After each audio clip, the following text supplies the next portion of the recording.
আলোচ্য বিষয় 2024 সালের অষ্টম শ্রেণীর প্রথম পর্যায়ক্রমিক মূল্যায়নের ভূগোলের সেট 1 এবং সেট 2 এর প্রশ্ন এবং তার উত্তর। তোমাদের এর আগে ভূগোলের প্রথম এবং দ্বিতীয় সেটের প্রশ্ন উত্তর আলাদা আলাদা ভিডিওর মাধ্যমে করানো হয়ে গেছে। এই ভিডিওতে তোমরা একসঙ্গে সেট 1 এবং সেট 2 এর প্রশ্নের উত্তর পেতে চলেছো। তোমাদের এই পরীক্ষায় পূর্ণমান থাকবে 15 এবং তোমরা এর জন্য সময় পাবে 30 মিনিট।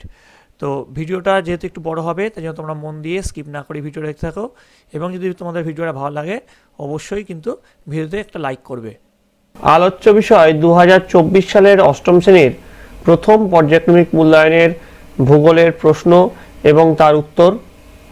তোমাদের প্রথম পর্যায়ক্রমিক মূল্যায়নের পূর্ণমান থাকবে 15 এবং এর জন্য তোমার সময় পাবে 30 মিনিট। তোমাদের এর আগে প্রথম পর্যায়ক্রমিক মূল্যায়নের বাংলা এবং অঙ্কের প্রশ্ন এবং উত্তর করানো হয়ে গেছে। তোমরা যারা যারা দেখোনি তাই জন্য লিঙ্ক ডেসক্রিপশন বক্সে দেওয়া আছে, তোমরা সেখান থেকে দেখে নিতে পারো। তোমাদের এই প্রশ্নোত্তর পর্ব শুরু করার আগে আমরা একবার দেখে নেব তোমাদের সিলেবাসে কি কি আছে। তার আগে তোমরা যারা এই চ্যানেল নতুন তারা অবশ্যই চ্যানেলটিকে সাবস্ক্রাইব করে দিও এবং পাশে থাকা বেল আইকনটি প্রেস করে দিও। তোমরা দেখো তোমাদের পৃথিবীর অন্দরমহল যে চ্যাপ্টারটা আছে সেখান থেকে শুধুমাত্র তোমাদের 3টে এমসিকিউ থাকছে।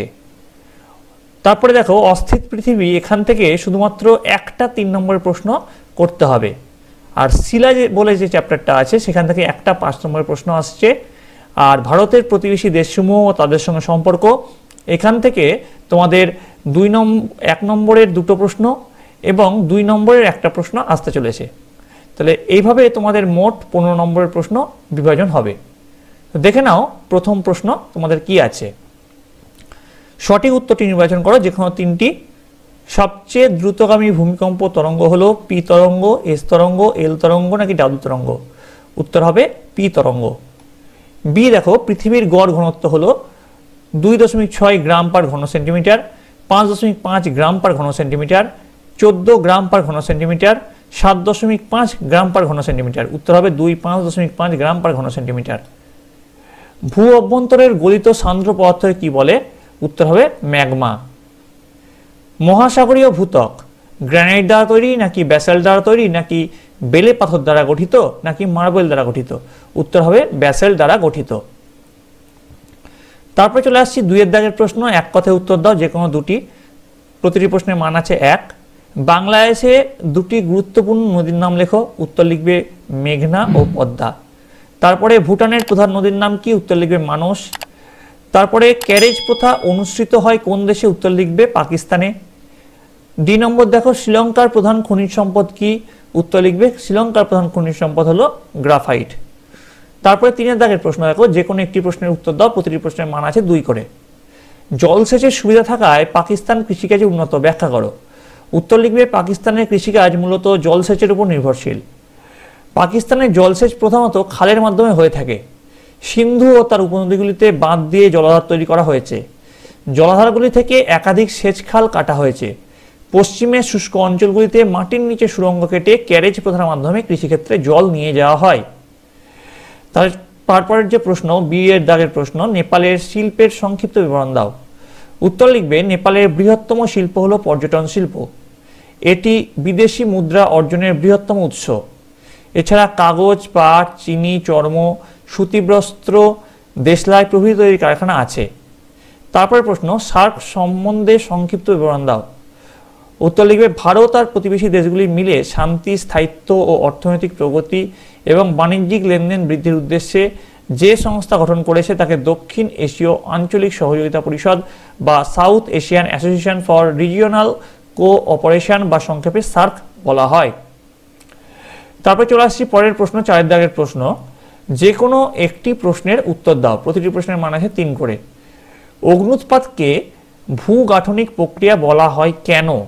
উত্তর লিখবে অগ্নুৎপাতের সময় নির্গত লাভা বিস্তীর্ণ অঞ্চলে ছড়িয়ে পড়ে এবং পরে সেগুলি শীতল ও কঠিন হয়ে নানা রকমের ভূমিরূপ সৃষ্টি করে বলে অগ্নুৎপাতকে ভূগাঠনিক প্রক্রিয়া বলা হয়, যেমন লাভা মালভূমি, লাভা সমভূমি, আগ্নেয় পর্বত প্রভৃতি। বি অপসারী পাত সীমানাকে গঠনকারী পাত সীমানা বলা হয় কেন? ব্যাখ্যা করো। উত্তর লিখবে অপসারী পাত সীমানা বরাবর 2টি পাত পরস্পরের থেকে দূরে সরে গেলে মাঝের ফাটল বরাবর অভ্যন্তর থেকে উত্তপ্ত গলিত পদার্থ উঠে এসে শীতল ও কঠিন হয়ে নতুন মহাসাগরীয় ত্বক আর মধ্য সামুদ্রিক শৈলশিরা তৈরি হয়। এই কারণে এই ধরনের অপসারী পাত সীমানাকে গঠনকারী পাত সীমানা বলে। তারপরে পরের দাগের প্রশ্ন সি দেখো, ভূমিকম্পের প্রাকৃতিক কারণগুলি উল্লেখ করো। উত্তর লিখবে, ভূমিকম্পের প্রাকৃতিক কারণগুলি হলো: 1. পাতের চলনজনিত ভূমিকম্প। পৃথিবীর ভূত্বক কতগুলি ছোট বড় চলনশীল পাতের সমন্বয়ে গঠিত। এরকম দুটি পাতের পরস্পরের দিকে বা পরস্পরের বিপরীত দিকে চলনের ফলে পাত সীমান্ত বরাবর ভূমিকম্প হয়ে থাকে। 2. অগ্নুৎপাত জনিত ভূমিকম্প। আগ্নেয়গিরি থেকে অগ্নুৎপাতের সময় ভূমিকম্প অনুভূত হয়। 3. ধস। ভূপৃষ্ঠের উপরিভাগে বৃহৎ পার্বত্য অঞ্চলে যখন ধস নামে এবং তার ফলে খাড়া ঢাল বরাবর বিশাল পাথরের স্তূপ প্রবল বেগে নিচে পতিত হয়, তখন তার প্রভাবে ভূকম্পন অনুভূত হয়। ডি. সুনামি কিভাবে সৃষ্টি হয়? উত্তর লিখবে, জাপানি শব্দ সুনামি বলতে প্রবল সামুদ্রিক জলোচ্ছ্বাসকে বোঝানো হয়ে থাকে। সমুদ্রের নিচে প্রবল তীব্রতার ভূমিকম্প সংঘটিত হলে যে প্রবল শক্তি নির্গত হয় তা সমুদ্রের বিপুল পরিমাণ জলরাশিকে উপরের দিকে উত্তোলন করে, যা প্রবল বেগে কয়েক মিটার উঁচু ঢেউয়ের আকারে উপকূলের দিকে অগ্রসর হয়ে উপকূল অঞ্চলে বিপুল ক্ষয়ক্ষতি সাধন করে। একেই সুনামি বলা হয়ে থাকে। যেমন 2004 সালে ইন্দোনেশিয়ার জাভা সুমাত্রা দ্বীপের কাছে 8.9 মাত্রার প্রবল ভূমিকম্পের ফলে ভারত মহাসাগরে সুনামি হয়েছিল। এবার 5 দাগের প্রশ্ন, যে কোনো একটি প্রশ্নের উত্তর দাও। প্রতিটি প্রশ্নের মান আছে 5। পৃথিবীর অভ্যন্তরভাগের প্রধান 3টি স্তরের নাম উল্লেখ করে যে কোনো একটি স্তরে বিবরণ দাও। উত্তর লিখবে, পৃথিবীর কেন্দ্র থেকে ভূপৃষ্ঠ পর্যন্ত স্তরগুলিকে প্রধানত 3টি ভাগে ভাগ করা যায়, যথাক্রমে কেন্দ্রমণ্ডল, গুরুমণ্ডল আর শিলামণ্ডল। এবার কেন্দ্রমণ্ডল পয়েন্ট করবে, দিয়ে লিখবে, গুরুমণ্ডলের নিচে এবং পৃথিবীর কেন্দ্রের চারিদিকে বেষ্টনকারী সর্বাধিক ঘনত্বযুক্ত স্তরকে কেন্দ্রমণ্ডল বলে। কেন্দ্রমণ্ডলের বৈশিষ্ট্য: গভীরতা: গুরুমণ্ডলের নিচে 2900 কিলোমিটার থেকে পৃথিবীর কেন্দ্র 6370 কিলোমিটার গভীরতা পর্যন্ত কেন্দ্রমণ্ডল বিস্তৃত। এই স্তরটি প্রায় 3470 কিলোমিটার পুরু। উপাদান: এই স্তর অত্যন্ত ভারী নিকেল এবং লোহা দিয়ে গঠিত বলে একে নিফে বলা হয়। নিকেলের নি আর লোহার এফি। উষ্ণতা: এই স্তরের গড় উষ্ণতা প্রায় 5000 ডিগ্রি সেলসিয়াস। ঘনত্ব: এই স্তরের ঘনত্ব সবচেয়ে বেশি, গড় ঘনত্ব প্রায় 9.1 থেকে 13.1 গ্রাম পার ঘন সেন্টিমিটার। বিজ্ঞানীরা কেন্দ্রমণ্ডলকে দুটি অংশে ভাগ করেছেন। একটা হচ্ছে বহিঃকেন্দ্রমণ্ডল, যেটা 2900 থেকে 5100 কিলোমিটার গভীরতা রয়েছে বহিঃকেন্দ্রমণ্ডল। এর চাপ, তাপ, ঘনত্ব অন্তঃকেন্দ্রমণ্ডলের তুলনায় কম হওয়ায় এখানে পদার্থ অর্ধেক কঠিন অবস্থায় আছে। আর অন্তঃকেন্দ্রমণ্ডল, পৃথিবীর কেন্দ্রের চারিদিকে বেষ্টন করে রয়েছে অন্তঃকেন্দ্রমণ্ডল। এর গভীরতা 5100 থেকে 6370 কিলোমিটার। এই স্তরের চাপ, তাপ ও ঘনত্ব সবচেয়ে বেশি। অত্যধিক চাপের পদার্থগুলি এখানে কঠিন অবস্থায় আছে। বি. উৎপত্তি ও গঠন অনুসারে আগ্নেয়শিলা শ্রেণীবিভাগ করো। উত্তর লিখবে, সৃষ্টির বিভিন্নতা অনুসারে আগ্নেয়শিলাকে মোটামুটি দুটি ভাগে ভাগ করা যায়, যথা 1 নিঃসারী আর 2 উদ্বেদী আগ্নেয়শিলা। দিয়ে প্রথম পয়েন্ট দিবে নিঃসারী আগ্নেয়শিলা। দিয়ে লিখবে, ভূগর্ভের উত্তপ্ত গলিত পদার্থ বা ম্যাগমা অগ্নুৎপাতের সময় আগ্নেয়গিরির মুখ দিয়ে ভূপৃষ্ঠের উপর লাভারূপে প্রবাহিত হওয়ার সময় ঠান্ডা বাতাসের সংস্পর্শে এসে শীতল ও কঠিন হয়ে যে আগ্নেয়শিলা সৃষ্টি করে তাকে নিঃসারী আগ্নেয়শিলা বলে। 2 উদ্বেদী আগ্নেয়শিলা। উদ্বেদী আগ্নেয়শিলার ক্ষেত্রে লিখবে, ভূগর্ভের উত্তপ্ত গলিত পদার্থ বা ম্যাগমা অনেক সময় ভূপৃষ্ঠে পৌঁছতে না পেরে ভূগর্ভের ভেতরেই বহু বছর ধরে ধীরে ধীরে জমে শীতল হয়ে কঠিন শিলায় পরিণত হয়। এই শিলাকে উদ্বেদী আগ্নেয়শিলা বলে। এবার উদ্বেদী আগ্নেয়শিলা শ্রেণীবিভাগ। উদ্বেদী শিলা আবার 2 ধরনের হয়, যথাক্রমে 1 পাতালিক আর উপপাতালিক উদ্বেদী শিলা। এবার তারপরে পয়েন্ট লিখবে, পাতালিক শিলা। উত্তপ্ত গলিত পদার্থ ভূপৃষ্ঠের অনেকটা নিচের দিকে অতি ধীরে ধীরে বহু বছর ধরে শীতল, কেলাসিত ও কঠিন হলে তাকে পাতালিক শিলা বলে। গ্রানাইট উদ্বেদী পাতালিক শিলার উদাহরণ। তারপরে পয়েন্ট দেবে উপপাতলিক শিলা। উত্তপ্ত গলিত পদার্থ ভূপৃষ্ঠে পৌঁছতে না পেরে ভূত্বকের অল্প নিচে বা ভূত্বকের ফাটলের মধ্যেই শীতল এবং কঠিন হয়ে শিলায় পরিণত হলে তাকে উপপাতালিক শিলা বলে। উদাহরণ দেবে ডলোরাইট এবং পরফাইরি এই শিলার উদাহরণ। তো এই গেল তোমাদের অষ্টম শ্রেণীর প্রথম পর্যায়ক্রমিক মূল্যায়নের সাজেশন প্রশ্নপত্র। আলোচ্য বিষয় 2024 সালের অষ্টম শ্রেণীর প্রথম পর্যায়ক্রমিক মূল্যায়নের ভূগোলের দ্বিতীয় সেটের প্রশ্ন এবং তার উত্তর।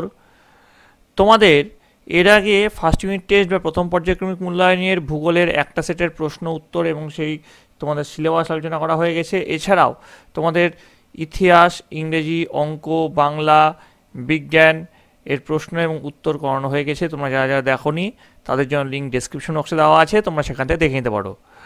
তোমাদের যেহেতু আগের ভিডিওতে সিলেবাস সম্বন্ধে আলোচনা করা হয়েছে, তাই এই ভিডিওতে সিলেবাস সম্বন্ধে আমি আলোচনা করলাম না। আমি ডাইরেক্ট প্রশ্নোত্তর পর্বে ঢুকে যাবো। তোমাদের যে এই যে পরীক্ষা, তার পূর্ণমান তোমরা জানো 15 থাকবে এবং এর জন্য তোমার সময় হবে 30 মিনিট।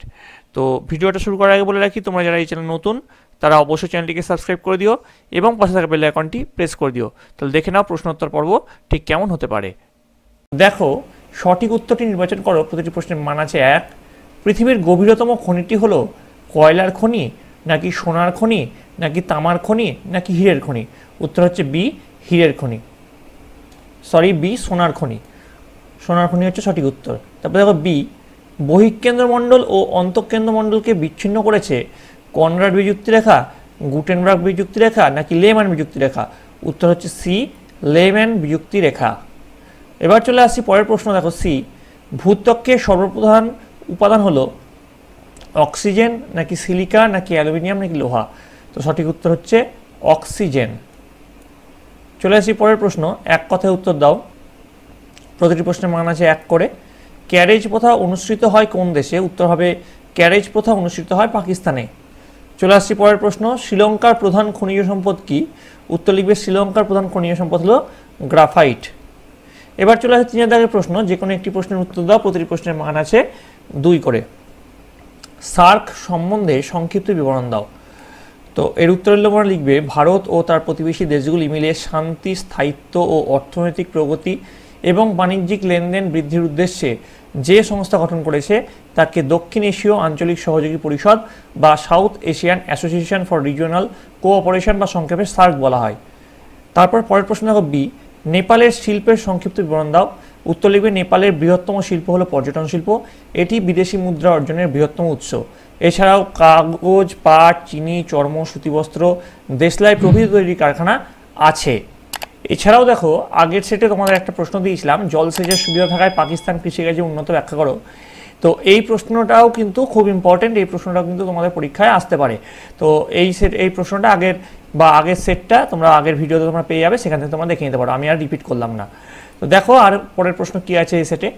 যে কোনো একটি প্রশ্নের উত্তর দাও। প্রতিটি প্রশ্নের মান আছে 3। ভূমিকম্পের প্রাকৃতিক কারণগুলি উল্লেখ করো। উত্তর লিখবে ভূমিকম্পের প্রাকৃতিক কারণগুলি হলো 1, পাতের চলনজনিত ভূমিকম্প। দিয়ে পয়েন্ট দিয়ে লিখবে পৃথিবীর ভূত্বক কতগুলি ছোট বড় চলনশীল পাতের সমন্বয়ে গঠিত। এইরকম দুটি পাতের পরস্পরের দিকে বা পরস্পরের বিপরীত দিকে চলনের ফলে পাত সীমান্ত বরাবর ভূমিকম্প হয়ে থাকে। 2 নম্বর পয়েন্ট, অগ্নুৎপাতজনিত ভূমিকম্প। দিয়ে লিখবে আগ্নেয়গিরি থেকে অগ্নুৎপাতের সময় ভূমিকম্প অনুভূত হয়। 3 নম্বর, ধস। ভূপৃষ্ঠের উপরিভাগে বিশেষত পার্বত্য অঞ্চলে যখন ধস নামে এবং তার ফলে খাড়া ঢাল বরাবর বিশাল পাথরের স্তূপ প্রবল বেগে নিচে পতিত হয়, তখন তার প্রভাবে ভূকম্পন অনুভূত হয়। এবার দেখো পরের প্রশ্ন। অপসারী পাত সীমানাকে গঠনকারী পাত সীমানা বলা হয়, ব্যাখ্যা করো। বা এটা এরকম আসতে পারে, অপসারী পাত সীমানাকে গঠনকারী পাত সীমানা কেন বলা হয়? তো তার উত্তরও কিন্তু একই হবে। দেখে নাও উত্তরটা। অপসারী পাত সীমানা বরাবর দুটি পাত পরস্পরের থেকে দূরে সরে গেলে মাঝের ফাটল বরাবর অভ্যন্তর থেকে উত্তপ্ত গলিত পদার্থ উঠে এসে শীতল ও কঠিন হয়ে নতুন মহাসাগরীয় ত্বক আর মধ্য সামুদ্রিক শৈলশিরা তৈরি হয়। এই কারণে এই ধরনের অপসারী পাত সীমানাকে গঠনকারী পাত সীমানা বলে। এবার দেখো যে কোনো একটি প্রশ্নের উত্তর দাও। প্রতিটি প্রশ্নের মান আছে 5। উৎপত্তি ও গঠন অনুসারে আগ্নেয়শিলা শ্রেণীবিভাগ করো। উত্তর লিখবে সৃষ্টির বিভিন্নতা অনুসারে আগ্নেয়শিলাকে মোটামুটি 2টি ভাগে ভাগ করা যায়। 1 নিঃসারী, 2 উদ্বেদী আগ্নেয়শিলা। দিয়ে প্রথম পয়েন্ট দেবে নিঃসারী আগ্নেয়শিলা। দিয়ে লিখবে ভূগর্ভের উত্তপ্ত গলিত পদার্থ বা ম্যাগমা অগ্নুৎপাতের সময় আগ্নেয়গিরির মুখ দিয়ে ভূপৃষ্ঠের উপরে লাভারূপে প্রবাহিত হওয়ার সময় ঠান্ডা বাতাসের সংস্পর্শে এসে শীতল ও কঠিন হয়ে যে আগ্নেয়শিলা সৃষ্টি করে তাকে নিঃসারী আগ্নেয়শিলা বলে। এবার তোমরা পরের পয়েন্ট দেবে উদ্বেদী আগ্নেয়শিলা। দিয়ে লিখবে ভূপৃষ্ঠের উত্তপ্ত গলিত পদার্থ বা ম্যাগমা অনেক সময় ভূপৃষ্ঠে পৌঁছতে না পেরে ভূগর্ভের ভেতরেই বহু বছর ধরে ধীরে ধীরে জমে শীতল হয়ে কঠিন শিলায় পরিণত হয়। এই শিলাকে উদ্বেদী আগ্নেয়শিলা বলে। এবার উদ্বেদী শিলার শ্রেণীবিভাগ। উদ্বেদী শিলা আবার 2 ধরনের হয়, যথা পাতালিক এবং উপপাতলিক উদ্বেদী শিলা। দিয়ে পাতালিক শিলার পয়েন্ট দিবে, দিয়ে লিখবে উত্তপ্ত গলিত পদার্থ ভূপৃষ্ঠের অনেকটা নিচের দিকে অতি ধীরে ধীরে বহু বছর ধরে শীতল, কেলাসিত ও কঠিন হলে তাকে পাতালিক শিলা বলে। গ্রানাইট উদ্বেদী পাতালিক শিলার উদাহরণ। নেক্সট পয়েন্ট দেবে উপপাতালিক শিলা, দিয়ে লিখবে উত্তপ্ত গলিত পদার্থ ভূপৃষ্ঠে পৌঁছতে না পেরে ভূত্বকের অল্প নিচে বা ভূত্বকের ফাটলের মধ্যেই শীতল এবং কঠিন হয়ে শিলায় পরিণত হলে তাকে উপপাতালিক শিলা বলে। উদাহরণ দেবে ডলোরাইট এবং পরফাইরি এই শিলার উদাহরণ। তারপরে দেখো বিয়ের দাগ, বিয়ের দাগের একটি প্রশ্ন আছে, পৃথিবীর অভ্যন্তরভাগের প্রধান 3টি স্তরের নাম উল্লেখ করে যে কোনো একটি স্তরের বিবরণ দাও। উত্তর লিখবে পৃথিবীর কেন্দ্র থেকে ভূপৃষ্ঠ পর্যন্ত স্তরগুলিকে প্রধানত 3টি ভাগে ভাগ করা যায়, যথা কেন্দ্রমণ্ডল, গুরুমণ্ডল এবং শিলামণ্ডল। কেন্দ্রমণ্ডল গুরুমণ্ডলের নিচে এবং পৃথিবীর কেন্দ্রের চারিদিকে বেষ্টনকারী সর্বাধিক ঘনত্বযুক্ত স্তরকে কেন্দ্রমণ্ডল বলে। এবার কেন্দ্রমণ্ডলের বৈশিষ্ট্য কি লিখবে? গভীরতা। গুরুমণ্ডলের নিচে 2900 কিলোমিটার থেকে পৃথিবীর কেন্দ্র 6370 কিলোমিটার গভীরতা পর্যন্ত কেন্দ্রমণ্ডল বিস্তৃত। এই স্তরটি প্রায় 3470 কিলোমিটার পুরু। উপাদান, এই স্তর অত্যন্ত ভারী নিকেল বা এনআই, লোহা, এফি দিয়ে গঠিত বলে একে নিফে বলা হয়। উষ্ণতা, এই স্তরের গড় উষ্ণতা প্রায় 5000 ডিগ্রি সেলসিয়াস। ঘনত্ব, এই স্তরের ঘনত্ব সবচেয়ে বেশি, গড় ঘনত্ব প্রায় 9.1 থেকে 13.1 গ্রাম পার ঘন সেন্টিমিটার। বিজ্ঞানীরা কেন্দ্রমণ্ডলকে দুটি অংশে ভাগ করেছেন। প্রথম যেটা আছে সেটা হচ্ছে বহিঃ কেন্দ্রমণ্ডল, দিয়ে লিখবে 2900 থেকে 5100 কিলোমিটার গভীরতা রয়েছে বহিঃ কেন্দ্রমণ্ডল। এর চাপ, তাপ, ঘনত্ব অন্তঃকেন্দ্রমণ্ডলের তুলনায় কম হয় এখানে পদার্থ অর্ধেক কঠিন অবস্থায় আছে। এবার দেখো অন্তঃকেন্দ্রমণ্ডল, পয়েন্ট দিবে, দিয়ে লিখবে পৃথিবীর কেন্দ্রের চারিদিকে বেষ্টন করে রয়েছে অন্তঃকেন্দ্রমণ্ডল।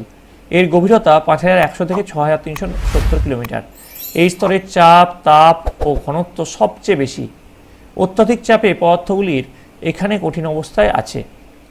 ঠিক আছে, তো এইটাই তোমাদের ছিল তোমাদের অষ্টম শ্রেণীর প্রথম পার্বিক মূল্যায়নের ভূগোলের সেকেন্ড সেট প্রশ্ন এবং তার উত্তর। তোমাদের যদি ভূগোলের আরও এক সেট প্রশ্ন দরকার হয় অবশ্যই কমেন্টে জানাবে। তোমাদের পরীক্ষা আসতে টাইম খুবই কম, তো আশা করি তোমরা যদি তোমাদের বইটা খুঁটিয়ে পড়ো তাহলে এত সাজেশান প্রশ্ন পড়ার তোমাদের দরকার হবে না। তবুও যে সাজেশান প্রশ্নগুলো তোমাদের দিয়েছি সেই প্রশ্নগুলো প্র্যাকটিস করো। এছাড়াও তোমরা চেষ্টা করো বিভিন্ন প্রশ্নগুলো খাতায় টুকে তার উত্তরগুলো না দেখে লিখে প্র্যাকটিস করতে। তো তোমাদের কিন্তু পরীক্ষা আসতে আর বেশি সময় নেই, আগামী 1 তারিখ থেকে পরীক্ষা শুরু। তোমরা সকলে ভালো করে মন দিয়ে খুঁটিয়ে বইটা পড়ো। আর তোমাদের পরীক্ষার জন্য সকলের জন্য আমার তরফ থেকে শুভকামনা রইল। তোমরা সকলে ভালো করে পরীক্ষা দেবে, তোমরা সকলে ভালো থাকবে, তোমরা সকলে সুস্থ থাকবে।